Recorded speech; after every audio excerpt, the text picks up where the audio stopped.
রাজনৈতিক লাভের জন্য ডিএমকে এই পরিবারে ঢুকতে, এটাকে ভাঙতে, বিভ্রান্তি তৈরি করতে চেষ্টা করেছে, যা তারা অনেক পরিবারের সাথে করেছে।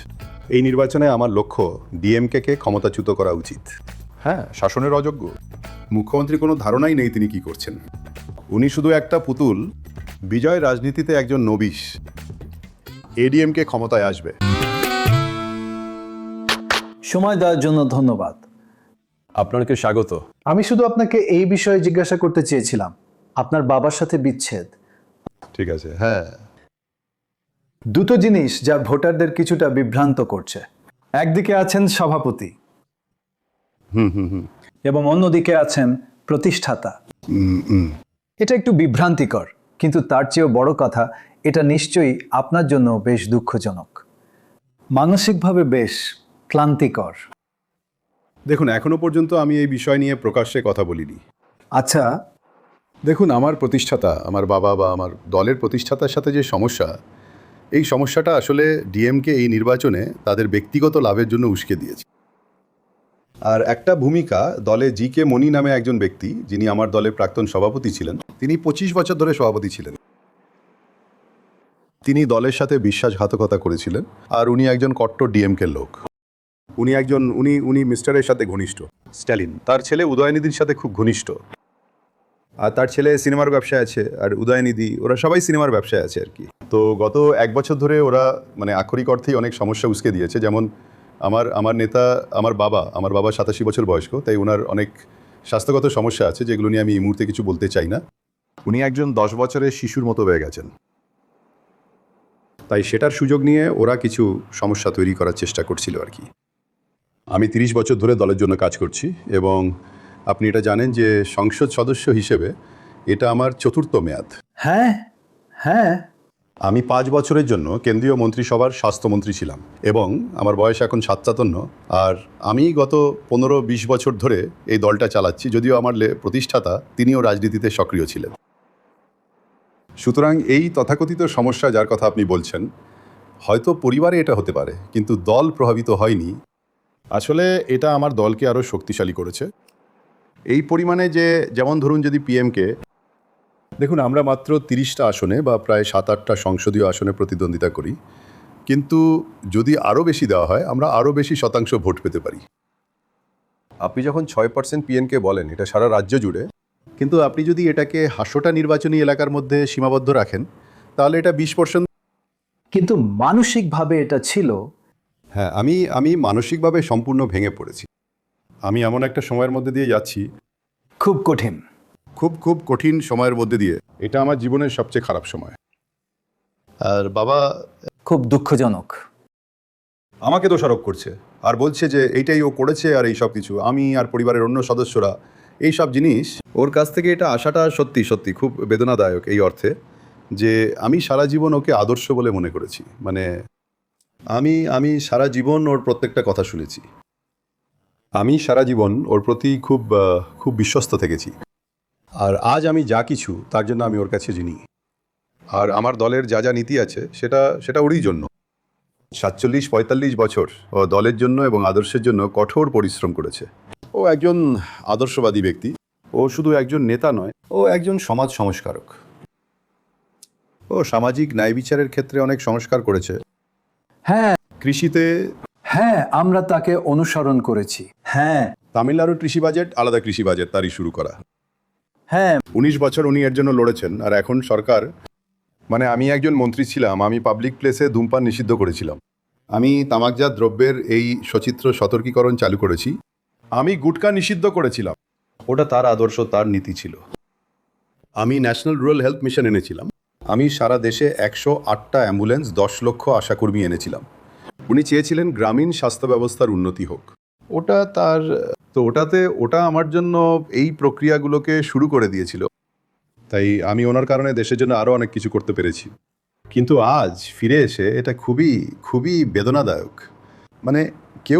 আমি বলতে চাইছি, উনি আমার বাবা এবং আমি ওনার একমাত্র ছেলে, এবং রাজনৈতিক লাভের জন্য ডিএমকে চেষ্টা করেছে এই পরিবারে ঢুকতে, এটাকে ভাঙতে, বিভ্রান্তি তৈরি করতে, যেটা তারা তাদের রাজনৈতিক লাভের জন্য অনেক পরিবারের সাথে করেছে। ডিএমকের পক্ষে এটা করা লজ্জাজনক, এবং সেই কারণেই আমি ডিএমকের বিরুদ্ধে সর্বশক্তি দিয়ে নেমেছি। আমি ডিএমকের বিরুদ্ধে সর্বশক্তি দিয়ে লড়ছি এবং আমি 100% নিশ্চিত যে ডিএমকে ক্ষমতা থেকে ছুঁড়ে ফেলা হবে এবং শুধু এইবারেই নয়, তারা আর কখনো ফিরে আসতে পারবে না। 2021 থেকে এখন পর্যন্ত আপনি স্পষ্টতই তামিলনাড়ুর অন্যতম বৃহত্তম জাতিগোষ্ঠীর প্রতিনিধিত্ব করেন, 12 থেকে 30%। ওমা, আমি চাই না আপনি আমাকে একটি জাতিগোষ্ঠী বা একটি জাতিভিত্তিক দল হিসেবে সীমাবদ্ধ করে ফেলুন। কিন্তু আপনি লড়াই করেছেন হ্যাঁ, আমরা করেছি। অভ্যন্তরীণ সংরক্ষণের জন্য। দেখুন, যখন আমি স্বাস্থ্যমন্ত্রী ছিলাম, আমি তফসিলি জাতির জন্য সংরক্ষণ চালু করেছিলাম। তাহলে আপনি কি বলতে চান যে আপনি যখন জাত বলেন তখন আমাকেও একজন তপশিলি জাতি হিসেবে অন্তর্ভুক্ত করেন? তো তামিলনাড়ুতে আমার নেতা 4টি সংরক্ষণ নিয়ে এসেছিলেন। সবচেয়ে অনগ্রসর শ্রেণী 20%, আর এর মধ্যে আছে 115টি জাত। সুতরাং আমার দলকে শুধু একটা জাতের মধ্যে সীমাবদ্ধ করবেন না। যেমন, হ্যাঁ, আমি বলতে চাইছি এই দলটা আগে ভানিয়ার সঙ্গম ছিল, যেমন বিজেপি আরএসএস ছিল এবং তারপর বিজেপি হয়ে যায়।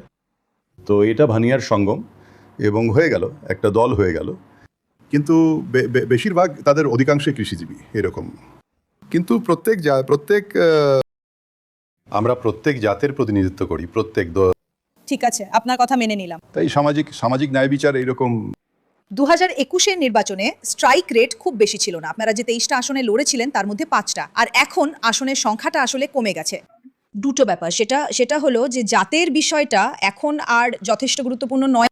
আপনি তো স্পষ্টতই তাদের প্রতিনিধিত্ব করেন। জাতি মানে, আমি বলছি না যে আপনারা একটা জাতিভিত্তিক দল, আমি শুধু বলছি যে আপনারা জনসংখ্যার একটা বড় অংশের স্বার্থের প্রতিনিধিত্ব করেন।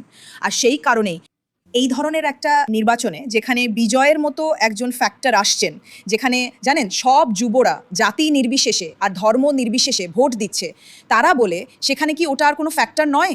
দেখুন উমা, এই তামিলনাড়ুতে বা হয়তো সারা দেশেই জাতি একটা রোজগার ফ্যাক্টর। এটা শুধুমাত্র রাজনীতিতেই নয়, এটা কর্মক্ষেত্রে আছে, এটা আছে একটা রেস্তোরাঁয় যান সেখানে জাতি আছে, যদি পেট্রোল পাম্পে যান সেখানে আছে, এখানে একটা প্রতিদিন সকাল থেকে রাত পর্যন্ত এটা পুরোটাই জাতি। যদিও আমরা জাতিহীন সমাজ বা এই ধর্মীয় সমাজ এইসব নিয়ে কথা বলতে পারি, সব জায়গাতেই এটা আছে আর কি। এটাকে আপনি ভাঙবেন কি করে? তাই আমি একটা আর্টিকেল লিখেছিলাম প্রণয় হিন্দুতে, তাই না? নামে কি আছে? আমি চাই আপনি আর্টিকেলটা পড়ুন। আমি আপনার কথা উল্লেখ করেছিলাম, আপনি বলেছেন প্রণয় রায় একটা জাতিভিত্তিক নাম। প্রণব মুখার্জি, মমতা ব্যানার্জি একটা এখন ভেঙ্কাইয়া নাইডু একটা জাতিভিত্তিক নাম। তাই প্রত্যেক উত্তর ভারতীয় নেতার নামের সাথে একটা জাতিভিত্তিক নাম থাকে। কিন্তু আমার নাম হলো আনবুমণি রামাদোস, আমার নামে কোনো জাতি নেই। আমার বাবা রামাদোস, সঞ্জীবা রাও রামাদোস, কিন্তু আমার দাদুর একটা জাতিভিত্তিক নাম ছিল সঞ্জীবা রাও গাউন্ডার। তাই এটা সব জায়গাতেই আছে, আর নির্বাচন পুরোপুরি জাতিভিত্তিক। এমনকি বিজয়ের দলেও যেখানে বনিয়াররা প্রভাবশালী সেখানে তিনি একজন বনিয়ারকে আসন দিয়েছেন, যেখানে মুদালিয়াররা প্রভাবশালী সেখানে তিনি একজন মুদালিয়ারকে আসন দিয়েছেন, যেখানে দেওয়াররা প্রভাবশালী সেখানে তিনি একজন দেওয়ারকে আসন দিয়েছেন। তিনি জনসমক্ষে সব কিছু নিয়ে কথা বলতে পারেন, কিন্তু বাস্তবে এটাই সত্যি। ডিএমকে সেখানকার প্রভাবশালী জাতিকে আসন দিয়েছে। ওরা সেখানে একটি প্রভাবশালী জাতিকে একজন জেলা সম্পাদক দিয়েছে। ওরা এখানে অন্যরকম কিছু করতে পারে না আর কি। কিন্তু প্রসঙ্গে ফিরে আসলে আর কি, আমার দলের মূল আদর্শ হলো সামাজিক ন্যায়। আমরা একটি মধ্যপন্থী দল যা বামপন্থার দিকে বেশি ঝুঁকে, বামপন্থার দিকে, সামাজিক গণতন্ত্রী বামপন্থার দিকে ঝুঁকে। কিন্তু যদিও আমাদের জোট হিসেবে হয়তো আমাদের ভিন্ন আদর্শ আছে, কিন্তু তারপরেও আমরা আমাদের আদর্শগুলো ভুলে যাই না। যেমন যখন আমরা নির্বাচনে যাই আর কি, এই নির্বাচনে আমার লক্ষ্য ডিএমকে ক্ষমতাচ্যুত করতে হবে। হ্যাঁ, শাসন করার অযোগ্য, মুখ্যমন্ত্রী কোনো ধারণাই নেই তিনি কি করছেন, উনি শুধু একটা মূর্তি, ব্যাস ওইটুকুই। কি হয় সে সম্পর্কে ওনার কোনো ধারণাই নেই। আমার একটা ঘটনার কথা মনে পড়ছে। একটা জাপানি কোম্পানি তামিলনাড়ুতে বিনিয়োগ করতে চেয়েছিল, আর একজন বড় শিল্পপতি সেই ব্যক্তিকে মুখ্যমন্ত্রীর সঙ্গে দেখা করাতে নিয়ে গিয়েছিলেন। ওদের মিটিংটা ছিল 20 মিনিটের। মুখ্যমন্ত্রী মাত্র 2টি শব্দ বলেছিলেন, ভানাক্কাম, এবং সবার শেষে ধন্যবাদ। 20 মিনিটে মাত্র 2টি শব্দ। সেই জাপানি ভদ্রলোক তিনি তামিলনাড়ুতে 2000 কোটি টাকা বিনিয়োগ করতে চেয়েছিলেন, এবং তিনি সেই শিল্পপতিকে বলেছিলেন, যিনি তাকে নিয়ে গিয়েছিলেন, তিনি বলেছিলেন এটা কি? এইমাত্র কি ঘটল আমি জানি না, আমি এখানে বিনিয়োগ করতে চাই না। তিনি অন্ধ্রে চলে গেলেন এবং চন্দ্রবাবু নাইডু তাকে সাদরে গ্রহণ করলেন, তাকে 99 বছরের জন্য প্রতি একর 99 টাকায় লিজ দিলেন, 99 পয়সা। এভাবেই বিনিয়োগ তাই এভাবেই আমাদের এখানে একজন মুখ্যমন্ত্রী আছেন যার কি ঘটছে সে সম্পর্কে একেবারে কোনো ধারণাই নেই, এবং তারা শুধু তাকে ব্যবহার করছে। এটুকুই।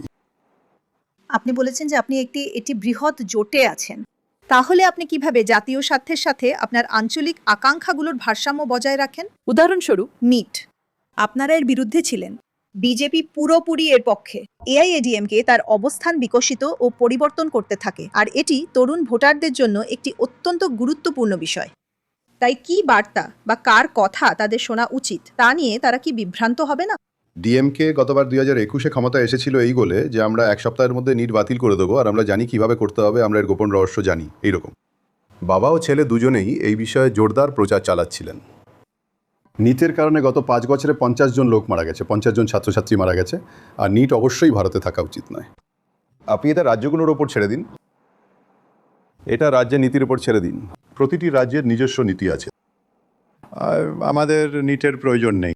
নিট হলো গ্রাম বিরোধী, গরিব বিরোধী, সামাজিক ন্যায় বিরোধী। কিন্তু এটা একটা ব্যবস্থা আছে, দুর্ভাগ্যবশত সুপ্রিম কোর্ট এই বিষয়টি গ্রহণ করছে না। কেন্দ্রীয় সরকার, বিজেপি সরকার, তাদের নিজস্ব নীতি আছে। আমরা লড়াই চালিয়ে যাচ্ছি। আমরা অন্তত বলি আপনারা তামিলনাড়ুকে একটি নীতিগত ভিত্তি হিসাবে বাদ দিন। তামিলনাড়ু সরকার আইন এনেছে, এমনকি আগের সরকার এআইডিএমকে সরকার বিধানসভায় একটা বিল এনেছিল, এটা কেন্দ্রে আটকে আছে। কিন্তু তারপর একটা বিজেপি সরকার হিসেবে তাদের নীতি, কিন্তু এই নিট শুরু করেছিল কংগ্রেস, এবং তারপর অনুসরণ করে ডিএমকে, এবং আমি বলতে চাইছি অনুসরণ করে বিজেপি, এবং ডিএমকে সেই সরকারের অংশ ছিল যখন কংগ্রেস এই নিট এনেছিল। তাই ডিএমকের একজন মন্ত্রী ছিলেন যখন এই নিট ভারতে প্রবর্তিত হয়েছিল। আমি বছরের পর বছর ধরে আপনার রেকর্ড খুব কাছ থেকে অনুসরণ করছি, এবং আপনি নীতি নির্ধারণে কিছু বড় পদে পৌঁছেছেন এবং অনেক কিছু করেছেন। একটা জিনিস যা আমাকে বরাবর আপনার সাথে সংযুক্ত করে তা হলো আপনি একজন ডেটা ম্যান। আপনি একজন বিশ্লেষণাত্মক ব্যক্তি।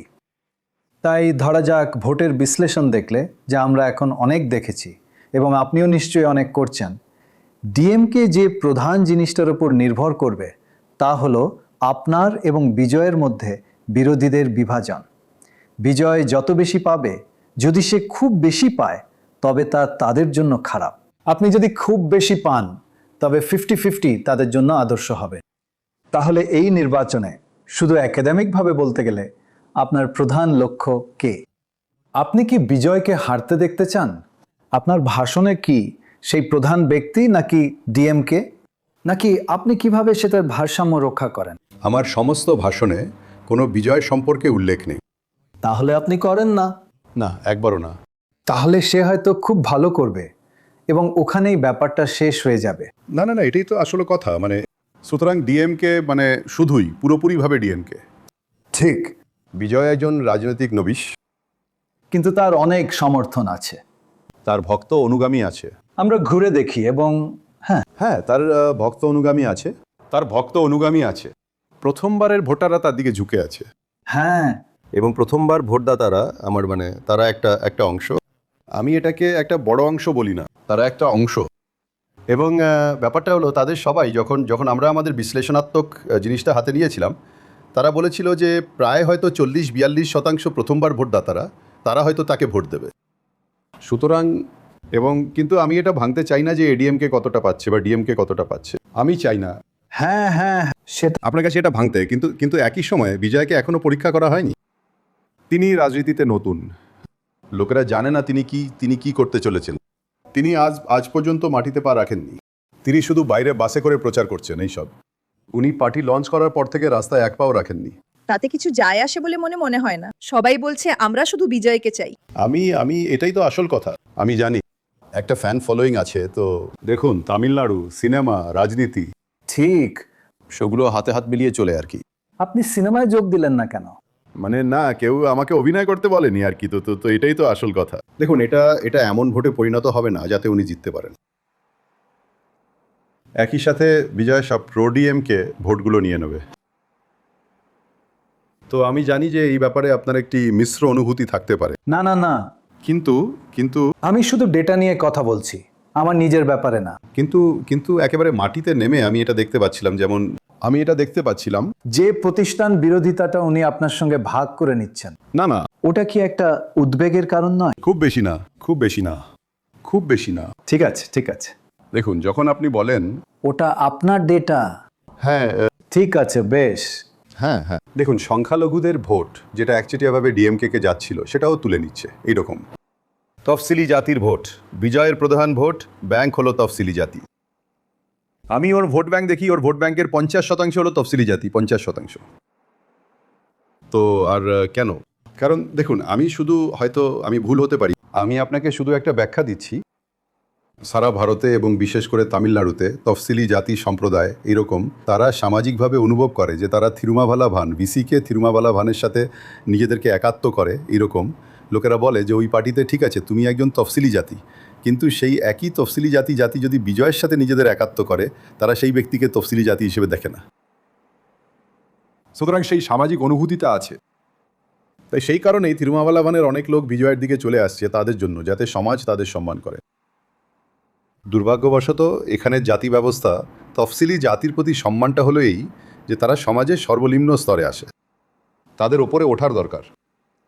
কিন্তু তাদের থিরুমাভাল ভানের সঙ্গে এক করে দেখা, যিনি অবশ্যই তিনি তফসিলি জাতিভুক্ত জনগণের একজন নেতা, তিনি তাদের জন্য, দলিত শ্রেণীর জন্য লড়াই করে আসছেন, এবং তাই তারা সেই সামাজিক পরিচয়টা চায়, সেই কারণেই তারা তার দিকে ঝুঁকছে। সুতরাং এবং তারপর অন্ততপক্ষে পিএমকের জন্য আমার দল, আমরা একটি গ্রামীণ ভিত্তিক দল, একটি কৃষিভিত্তিক, এবং বিজয় সগুরে ভোটগুলি খেয়ে নেয়।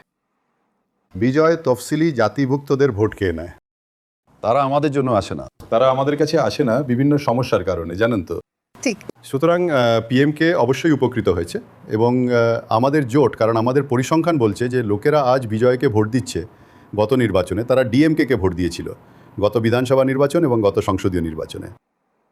সুতরাং একটি বড় অংশ যারা আজ বিজয়কে ভোট দিচ্ছে, তাদের 2/3 তারা ডিএমকে জোটকে ভোট দিয়েছিল। সুতরাং এখানেই এখন ডিএমকে হারতে চলেছে, বিজয় কিছু ভোট পেতে চলেছে, এবং আমরা জিততে চলেছি। আপনি যদি বলেন যে আপনারা জিততে চলেছেন, তাহলে আপনার মতে 4-5টা কারণ কি যার জন্য আপনি মনে করেন যে এনডিএর আসলে একটি, বা এডিএমকে নেতৃত্বাধীন এনডিএর একটি সুবিধা আছে? আচ্ছা, প্রথমটি হলো ডিএমকের 5 বছরের শাসন। প্রধান কারণটি হলো আইন শৃঙ্খলা, যা নারী সুরক্ষার উপর ভিত্তি করে, শুধু নারী নয়, শিশুদের সুরক্ষাও। গত 5 বছরে তামিলনাড়ুতে 8,700টি খুন হয়েছে, যার মধ্যে 2,100টি খুন ছিল মহিলাদের খুন করা হয়েছে, যার মধ্যে 361 জন ছিল শিশু, যার মধ্যে 38টি শিশুকে ধর্ষণ করে খুন করা হয়েছে। তামিলনাড়ুতে এমনটা কখনো হয়নি। প্রতিদিন 35টি শিশু নির্যাতিত হচ্ছে, কিন্তু সেটা মাত্র 10%। 90% তারা সামনে আসে না। আমরা জানি না, প্রতিদিন 25 জন মহিলার বিরুদ্ধে মামলা ফাইল করা হচ্ছে। 62,000 শিশুর মধ্যে গত 5 বছরে 62,000 শিশুকে নির্যাতনকারী লোকেদের বিরুদ্ধে মামলা দায়ের করা হয়েছে, যার মধ্যে 27,000 মামলা পক্সোর। এটা কেন? কারণ একদিকে অ্যালকোহল, অন্যদিকে ড্রাগস, নার্কোটিক ড্রাগস, মাদকের অপব্যবহার, এবং এখানে অ্যালকোহল ব্যাপক। যখন ডিএমকে ক্ষমতায় আসে তখন টাসম্যাকের আয় ছিল 35,000 কোটি। আজ 5 বছরে এটা 56,000 কোটি। তাদের 4,800টি টাসম্যাক দোকান আছে, তাদের 1,500টি ক্লাব আছে যারা এই অ্যালকোহল এবং এইসব জিনিস বিক্রি করে। তাদের 25,000 সান্দাকাড়া আছে। সান্দাকাড়া মানে 2টি টাসম্যাক দোকানের মাঝখানে দোকান, যা 24 ঘন্টা অ্যালকোহল বিক্রি করে। যে অ্যালকোহল আপনি টাসম্যাকে পান, সেই একই অ্যালকোহল এখানে বিক্রি হয়। এবং তারপর আপনি শুধু নাম বলুন, আপনি তামিলনাড়ুতে এই নার্কোটিক ড্রাগস পাবেন। সেটা একটা, এখানে গাঁজা খুব সাধারণ, সেটা কোকেন হোক, হেরোইন, ফেন্টানাইল, অ্যামফেটামাইন, এলএসডি, মিথাইল অ্যামফেটামাইন, আপনি আমেরিকায় যা পান তা এখানেও পাবেন। এবং এখানে যখন আপনি এটা পান, এবং আমি শুধু শহরে দেখি না, যেমন প্রত্যেক গ্রামে আপনি এটা এখানে পাবেন। এবং মুখ্যমন্ত্রী পুলিশের জন্য দায়ী। এটা তার নিয়ন্ত্রণের অধীনে আসে, তার একেবারেই কোনো ধারণা নেই যে কী ঘটছে। গত 5 বছরে 2,200 টন গাঁজা, অর্থাৎ 22 লক্ষ কিলো গাঁজা তামিলনাড়ুতে বিক্রি হয়েছে। এটা এমন নয় যে আমি মন গড়া কিছু বলছি, এগুলো সবই পরিসংখ্যান, সরকারি পরিসংখ্যান। আর তারপরে আপনি দেখেন এই খুনগুলো, শিশুদের নির্যাতন করা হচ্ছে, মহিলাদের নির্যাতন করা হচ্ছে। গত মাসে এক ডিএমকে জেলা কর্মকর্তার দ্বারা এক 2.5 বছরের শিশুকে ধর্ষণ করে খুন করা হয়। 2.5 বছরের, 4 মাস আগে এক 8 বছরের শিশু স্কুল থেকে গিয়েছিল, সে 3 ঘন্টা ধরে নিখোঁজ ছিল। তারপর তারা তাকে ঝোপ থেকে আছড়ে দাগ সহ কাঁদতে কাঁদতে বেরিয়ে আসতে দেখে। তাকে ধর্ষণ করা হয়েছে। গত মাসে মধুরান্তকমে 14 বছর বয়সী একটি শিশুকে দুজন ধর্ষণ করেছে। এবং গত মাসের 12 তারিখে তুতিকোরিনে দ্বাদশ শ্রেণীর একটি মেয়ে, সে বাড়ির পেছনে শৌচাগারে যাওয়ার জন্য বেরিয়েছিল। সে একদিন ধরে নিখোঁজ ছিল, তাকে ধর্ষণ করে খুন করা হয়েছে। তাই এই ঘটনাগুলো এমন, যেখানে দেখুন আমি 3 মেয়ের বাবা, এবং এটা আমাকে কষ্ট দেয়, এটা আমাকে উদ্বিগ্ন করে। শুধু রাজনীতির জন্য নয়, এটা নিরাপত্তার বিষয়। আমার 4 জন নাতি নাতনি আছে, তাদের মধ্যে 3 জন নাতনি। তাই আমি আমার নাতনিদের জন্য, আমার নাতি নাতনিদের জন্য, আমার প্রত্যেকের জন্য নিরাপত্তা চাই।